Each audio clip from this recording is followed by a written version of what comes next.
Bom, nessa aula eu vou te apresentar alguns layouts, né? A gente chama de layout, né? Que é o posicionamento das cartas, vários tipos de mesa real que você pode utilizar, né?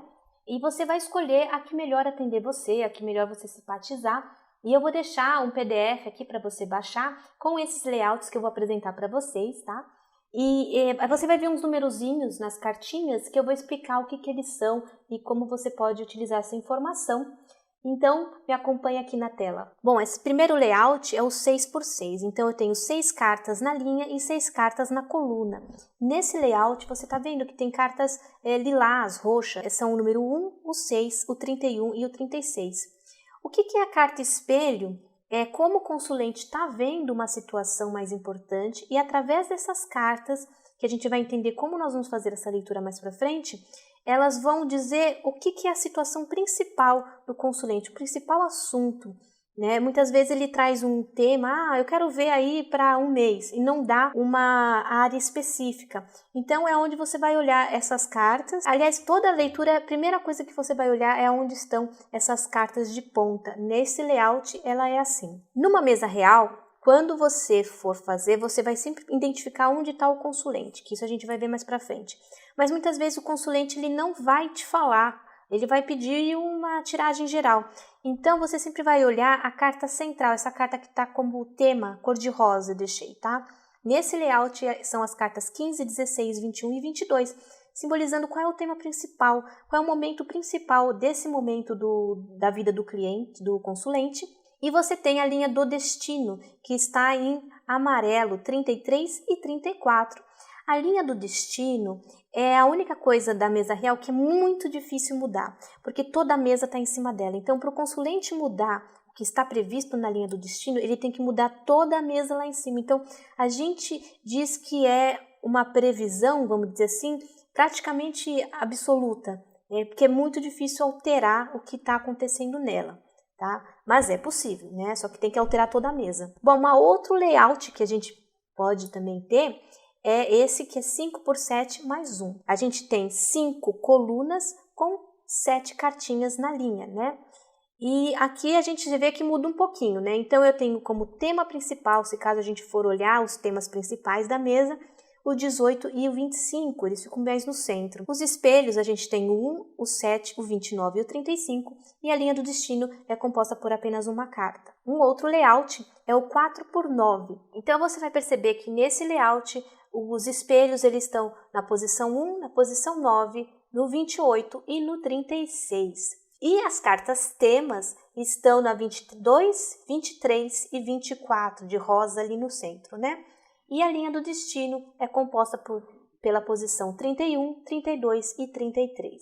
Aqui é a mini mesa real, que eu recomendo fortemente que você treine bastante com ela, para que você vá treinando, para depois você ir para a mesa real completa, tá? E a mini mesa, ela é interessante para questões focadas. Você pode fazer uma previsão geral com a mini mesa, só que ela não vai ter tantos elementos assim, ela tem menos cartas. Então, procure utilizá-la para temas. Por exemplo, quero saber sobre meu trabalho, quero saber sobre meu relacionamento com fulano, quero saber sobre um depósito de um dinheiro que eu estou para receber. Foque em temas, porque ela vai responder de uma forma mais completa. Tá?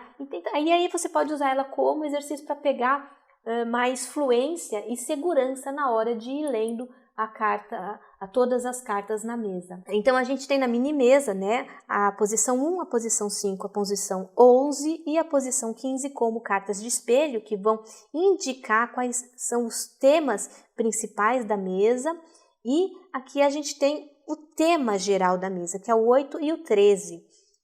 Esse lilás, ele vai buscar sempre dar a tonalidade da mesa, ele vai trazer muita informação, né? Principalmente quando o consulente não quer falar muito, né? No caso da mini mesa, a gente vai fazer mais focado, né? E ele vai trazer quais pontos a pessoa precisa olhar, né? Que são importantes. Isso no centro, se a pessoa não trouxer um tema, no centro você vai olhar esse centro para entender qual é o que é o momento mais especial, mais importante para a pessoa olhar, tá?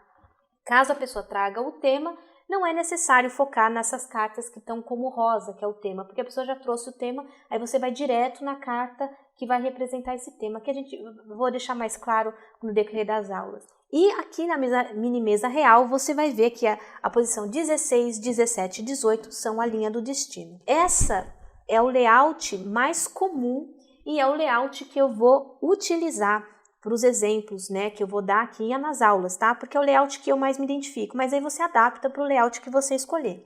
Então temos as cartas espelho na posição 1, 8, 25 e 32, que é o roxinho. Nós temos os temas centrais, lembrando, se a pessoa não trouxer um tema, você vai olhar para posições 20 e 21 para entender qual é o momento principal e em conjunto com as cartas espelhos, que essas cartas que estão em roxo, né, em lilás, nas laterais, você vai ter um apanhado do qual que é a situação principal, né, do consulente, né, para você ter uma linha, um fio aí para poder fazer a leitura. E as linhas do destino estão nas posições 33, 34, 35 e 36, tá? Esse layout é chamado de 4x8 mais 4. Então, eu tenho 4 linhas com 8 colunas mais 4 cartinhas embaixo, que são a linha do destino. Bom, dito isso, o que são essas numerações que estão na tela? Essas numerações são como se fossem casas. E essas casas têm temas, é como se fosse astrologia, né? Você tem casas que têm tema. Na astrologia você tem a casa 1, que significa o corpo, a casa 2, que significa os valores, né? Valores morais, valores financeiros, a casa 3, que é a comunicação. Aqui funciona parecido, né? Então, cada casa vai falar de um tema, né? Essa casa ela vai comandar uma energia. E aí pode cair uma outra carta nessa casa, e aí você vai juntar o significado dos dois. Por exemplo, na carta 4, que fala sobre a própria casa, a situação doméstica, né, os assuntos pessoais da pessoa, pode cair a carta do lírio. E aí o que vai simbolizar? Eu vou pegar a simbologia da casa, que é a casa 4, que é essa simbologia da própria casa, com os lírios. Os lírios significam leveza, significam paz. Então eu vou identificar que a casa do consulente, o lar do consulente, é um lugar harmonioso com paz. Outro exemplo, eu tenho aqui o número 24, a posição 24, ela é responsável pelas emoções, é a casa da carta do coração. Então, eu tenho aqui na casa 24 o amor, a paixão, as emoções do consulente. Então, quando eu tenho uma carta, vamos supor que cai na posição 24, que é essa carta que vai falar desses sentimentos, e cai, por exemplo, a carta dos ratos nessa casinha, está indicando que as emoções do consulente estão tensas, estão desgastadas, ele está cansado emocionalmente. Entendeu como a gente pode fazer essas analogias? Então, aí você também é uma forma de você ler o que está acontecendo. Quando você for começar uma tiragem para o consulente, procure sempre olhar qual é a carta que está na posição 4, que vai falar do estado dele, da harmonia, da estrutura dele, e vai olhar para a carta 24, na posição 24, para ver qual é a carta que está lá. Porque uma vai falar do sentimento, outra vai falar da estrutura e da questão familiar, do ambiente onde esse consulente está. E o ambiente, ele influencia nas suas emoções. Então, você vai saber como está o seu consulente. Se é uma pessoa que está muito frágil, você vai ter que tomar cuidado como você vai falar. É mais para você ter como orientação de como você vai lidar com esse consulente.